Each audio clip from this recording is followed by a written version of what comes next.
Yo, what's good, Falcoholics? Welcome to another YouTube video. I appreciate you guys for coming through. In today's video, we're going to be talking about character archetypes.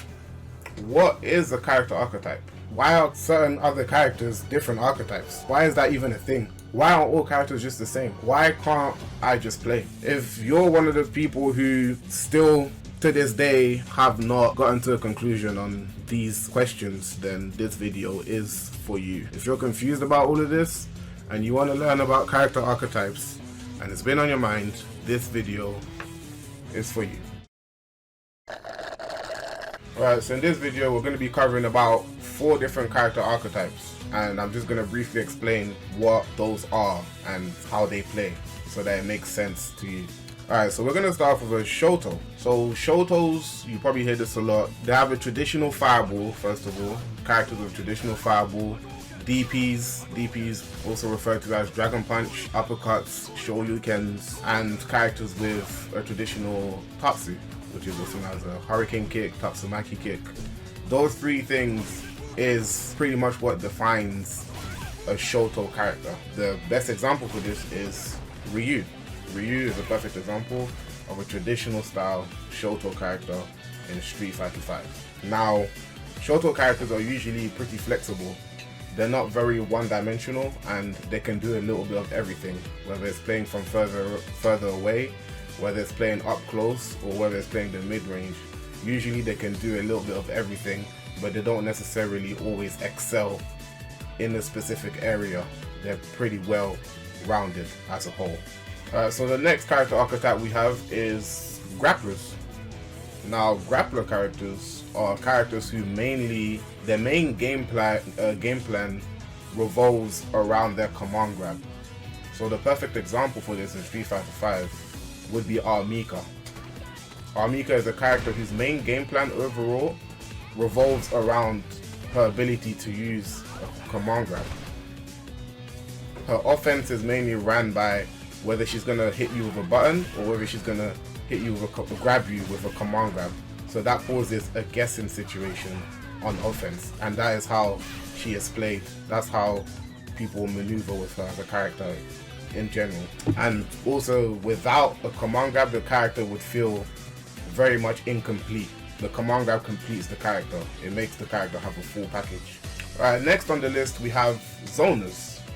Now, as most of you guys probably do know, I do main a zoning character myself. So zoners are characters that excel at fighting from a distance. The best example of this in Street Fighter V is Dalsim. Dalsim is a very, very good character. He fights from a distance. He does fight up close very good, but that's not what we're talking about.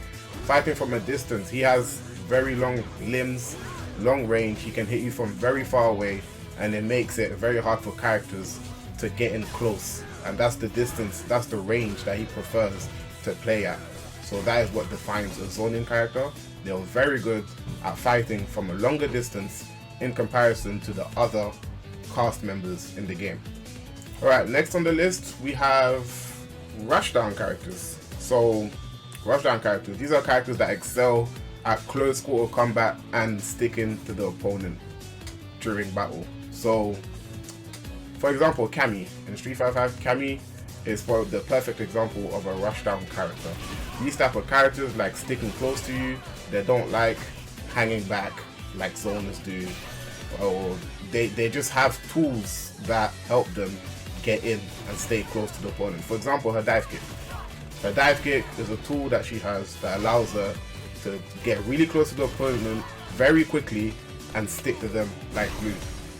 That is what Rushdown characters want to do in this game, when fighting games in general.